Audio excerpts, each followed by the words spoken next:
Hello বন্ধুরা, কেমন আছেন সবাই? আশা করি সবাই ভালো আছেন। বন্ধুরা, আমাদের গল্পগুলো ভালো লাগলে অবশ্যই লাইক করবেন, কমেন্ট করে জানিয়ে চ্যানেলে যদি নতুন হয়ে থাকেন অবশ্যই সাবস্ক্রাইব করবেন, পাশে থাকা বেল আইকনটি প্রেস করে রাখুন যাতে নতুন নতুন ভিডিও আপলোড করার সাথে সাথে আপনার নোটিফিকেশন চলে যায়। অলরেডি যারা সাবস্ক্রাইব করে রেখেছেন তাদেরকে অসংখ্য ধন্যবাদ।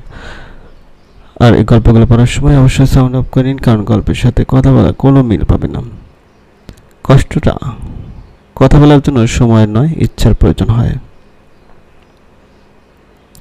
দধি থেকে যদি দধির পাত্রের ওজন বেশি হয় তবে সে দোকানে দধি নয়, দধির পাত্র তৈরিতে গুরুত্ব দিবে। মনুষ্যত্ব তৈরির আগে যদি মূলধন বৃদ্ধির চিন্তা করা হয় তবে সে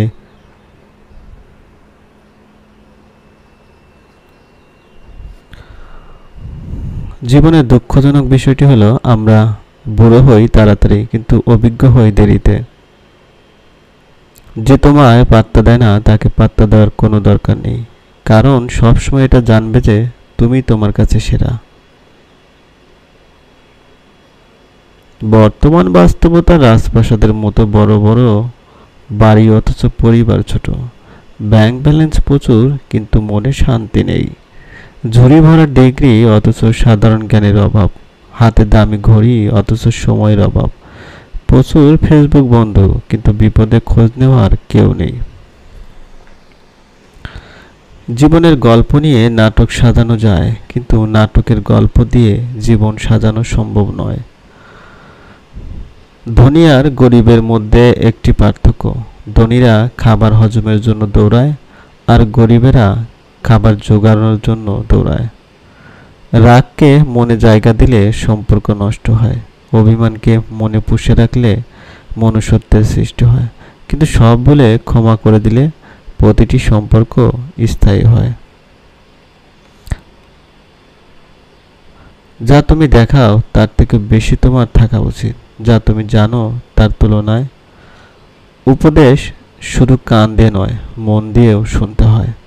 সম্পর্ক কখনো অর্থ আর সৌন্দর্য দেখা নয়, ব্যবহার আর চরিত্র দেখেই করতে হয়। সম্মানটা শুধু বয়স দেখে নয়। মিথ্যা যতই মধুর হোক না কেন, সত্যের কাছে তা সবসময় পরাজিত। সময় পেলে কে তোমার সাথে কথা বলে আর সময় বের করে কে তোমার সাথে কথা বলে, এই দুটোর মধ্যে পার্থক্য বুঝতে শেখো। তোমার প্রয়োজনীয় কথাগুলো যে মুগ্ধ হয়ে শুনতে পারে সে আসলে তোমার কাছে মানুষ। কম কথা বলো, নিজের ঘরে অবস্থান করো আর নিজের গুনহার জন্য কাঁদো, এটাই নাজাতের পথ।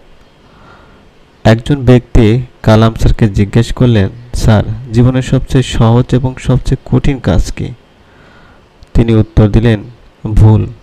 কারণ অন্যরা যখন এটি করে তখন বিচার করা সহজ, আমরা যখন এটি করি তখন উপলব্ধি করা কঠিন। পৃথিবীতে বেঈমানদের টেস্ট করার জন্য যদি কোনো উপায় থাকতো তাহলে কাছের মানুষগুলো সবার আগে শনাক্ত হতো।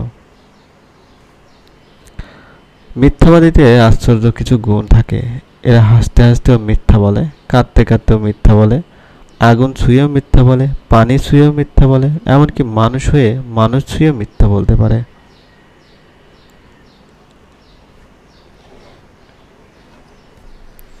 অল্প বয়স থেকে যারা পরিবারের জন্য নিজেকে স্যাক্রিফাইস করে তাদের শেষটা সুন্দর হোক। রাগ উঠলে মুখ বন্ধ রাখুন, এটাই হলো রাগের সর্বোত্তম চিকিৎসা। জীবনে পাওয়ার হিসাব করুন, না পাওয়ার দুঃখ থাকবে না। মানুষটা ভালো ছিল এটা শুনতে হলে আপনাকে মরতে হবে। যদি জীবনে শান্তি চাও তাহলে লোকের কথা গায়ে মেখো না। অল্প ভুলেও মানুষ ছেড়ে যায়, অথচ হাজার ভুলের পরেও রব ক্ষমা করে দেন। লোকে বলে তুমি তার মধ্যে কি দেখেছো, আমি বলি তাকে দেখার পর আর কিছুই দেখিনি। মানুষ খুব করে চায় তা সে কখনোই পায় না, কারণ প্রকৃতি মানুষের খুব বেশি ইচ্ছেগুলোকে কখনো পূরণ করে না। আপনি দেখবেন আপনার মন খারাপ এইটা বলার মতো কাউকেই পাচ্ছেন না, তখন বুঝে নেবেন আপনার আসলে কেউ নাই। কিছু সময় কারো মনে চিরতরে থেকে যাওয়ার জন্য তার জীবন থেকে আমাদের অনেকটা দূরে চলে যেতে হয়। প্রেম শরীর খোঁজে, ভালোবাসা খোঁজে মন, প্রেম ছেড়ে গেলেও যেতে পারে ভালোবাসা থেকে আজীবন। সারাক্ষণ কাছে থাকাটাই ভালোবাসা নয়, সারাদিন কাছের ব্যস্ততার মাঝে তার কথা মনে করাটাই ভালোবাসা। চোখ আর কপালের মাঝে জন্মগত পার্থক্য হলো চোখের যা ভালো লাগে কপালে তা সাপোর্ট করে না।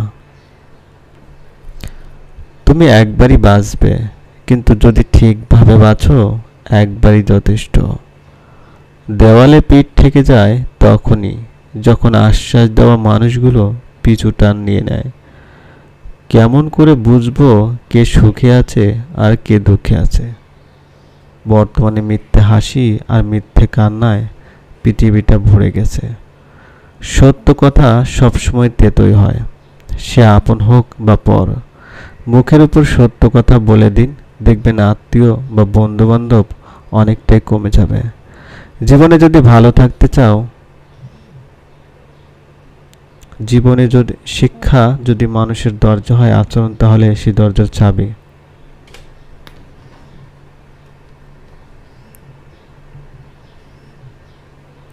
ছোট ছোট ভুলের ক্ষেত্রে সচেতন হন। বন্ধু বদলায় না, যারা বদলায় তারা বন্ধু ছিল না। খুব সহজে কাউকে ঠকানোটা সম্ভব, কিন্তু কাউকে ঠকিয়ে নিজে টিকে থাকাটাই দুর্লভ। নিজের বুদ্ধিতে যে কাজ করে সে ভুল করে বেশি, কিন্তু আনন্দ পায় প্রচুর।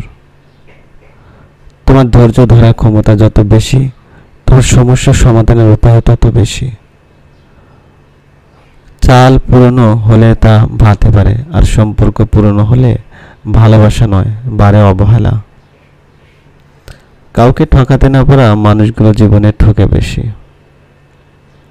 বইয়ের পাতা মানুষকে যা শিক্ষা দেয়, জীবনের পাতা তার থেকে অনেক বেশি শিক্ষা দেয়। সন্তান যতই বড় হোক না কেন, মায়ের আঁচল কখনো ছোট হয় না। মধ্যবিত্ত ঘরের সন্তানদের নিজের পায়ে দাঁড়াতে দাঁড়াতে এতটাই সময় লেগে যায় যে যখন দাঁড়িয়ে যায় ততদিন তার অনুভূতি শক্তি হারিয়ে যায়। ঘুম কি অসাধারণ জিনিস, যদি আসে সব কিছু ভুলিয়ে দেয়, আর যদি না আসে তা কত কিছু মনে করিয়ে দেয়। বর্তমানে টাকা হচ্ছে মানুষের মেরুদণ্ড, শিক্ষা মানুষের কারাদণ্ড, সত্য কথা মানুষের মৃত্যুদণ্ড। একটা মানুষ যখন খুব একা হয়ে যায় তখন তার মন থেকে সব আনন্দ মরে যায়। সরল মানুষদের সবচেয়ে বড় ভুল কিছু অভিনয় বুঝতে না পারা। মনের কষ্ট আর চোখের জল কাউকে দেখাতে নেই। জীবন সুখের না হলেও কাউকে বলতে নেই। মনে রেখো, সবাই কষ্ট দিতে পারে, কিন্তু কেউ কষ্টের ভাগ নিতে পারে না। প্রেম আর বিয়ে, মানুষ কখনো পরিপূর্ণ প্রস্তুতি নিতে। মানুষের অর্ধেক সৌন্দর্য তার কথা বলার ধরনে। যে থাকা সে এমনিতেই থাকবে, কথাটি ভুল। তুমি রাখতে না পারলে কেউ থাকবে না। পৃথিবীর সবচেয়ে শান্ত প্রিয় স্থান মায়ের কোল। পৃথিবীর সবচেয়ে লজ্জাজনক ডাক ঘর জামাই।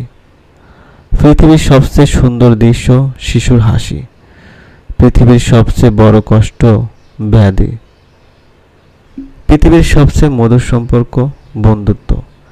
পৃথিবীর সবচেয়ে কঠিন আঘাত বিচ্ছেদ। পৃথিবীর সবচেয়ে বড় বিচারালয় নিজের বিবেক। পৃথিবীর সবচেয়ে দুঃখের গল্প দুর্ঘটনা। পৃথিবীর সবচেয়ে বড় প্রার্থনা, প্রভু ক্ষমা করো। পৃথিবীর সবচেয়ে দুর্লভ অবস্থা পরাজিত। পৃথিবীর সবচেয়ে বড় আশ্চর্য বিজ্ঞান। পৃথিবীর সবচেয়ে বড় বিকাশ সূর্যের আলো। পৃথিবীর সবচেয়ে নির্মম শব্দ মৃত্যু। জ্ঞানী হয়ে বাঁচো কথা কম বলে, ধনী হয়ে বাঁচো পরিশ্রম করে, সফলতায় বাঁচো ধৈর্য ধরে, সকলের প্রিয় হয়ে বাঁচো হাসি মুখে কথা বলে। মহৎ হয়ে বাঁচো নিজের ধৈর্য ধরে, পাপ থেকে বাঁচো লোভ ত্যাগ করে। বন্ধুরা, আমাদের গল্পগুলো ভালো লাগলে অবশ্যই লাইক করবেন, কমেন্ট করে জানিয়ে দেবেন। চ্যানেলে যদি নতুন হয়ে থাকেন অবশ্যই সাবস্ক্রাইব করবেন, পাশে থাকা বেল আইকনটি প্রেস করে রাখুন, যাতে নতুন নতুন ভিডিও আপলোড করার সাথে সাথে আপনার নোটিফিকেশন চলে যায়। অলরেডি যারা সাবস্ক্রাইব করে রেখেছেন তাদেরকে অসংখ্য ধন্যবাদ। ভালো থাকবেন।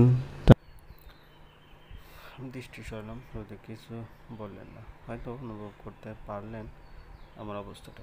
এভাবে পেরিয়ে গেল কিছু মহেন্দ্রক্ষণ। জিজ্ঞাসু দৃষ্টিতে বলে, উঠবে না নাকি আমার মতো সুদর্শন সুপুরুষের প্রেমে ভাসছ? একটু ভাসতে ইচ্ছে করছে, আবার কবে ভাসতে পারবো হয়তো কাজের মাঝে। সারাদিনে একবারও আপনার কণ্ঠ শুনতে পেলাম না। বাবা, কাল রাতে তুইও বলেছিলে আমাকে, আর আজ আবার আপনি। সরি, সেজন্য সৌজন্যমূলক হাসি দিয়ে। ঠিক আছে, এবার ওঠো, সবাই কি ভাববে। আমি বসলাম, কোমর পর্যন্ত ছড়িয়ে পড়া অগোছালো চুলগুলো হাত খোপা করতে করতে বলি, ব্রেকফাস্ট সেরে এসে কিন্তু আবার এভাবে শুয়ে থাকবো? রোদিক হাসলেন, বাঁকা হাসি তার ওষ্ঠদয়। বোধগম্য হলো তার হাসির মানে। কি ভাবতে, কি ভেবে ফেলেছে। ছি ছি, কি লজ্জা। লজ্জানত হলাম আমি। চটজলদি উঠে জামায় কাপড় নিয়ে ওয়াশরুমে ঢুকলাম। পিছনে ফিরে বুঝতে পারছি তিনি এখন হাসছে। পরক্ষণে হট্ট হাসিতে ফেটে পড়লেন। আমি হাসতে গিয়েও হাসলাম না। হয়তো কখনো এই হাসিটাকে বড্ড বেশি মিস করব, মানুষটাকে মিস করব, কিংবা এই লজ্জাদায়ক মুহূর্তটাকে মিস করব। চলবে। গল্পটি ভালো লাগলে অবশ্যই লাইক করবেন, কমেন্ট করে জানাবেন। চ্যানেলে যদি নতুন হয়ে থাকেন অবশ্যই সাবস্ক্রাইব করবেন, পাশে থাকা বেল আইকনটি প্রেস করে রাখুন। ধন্যবাদ।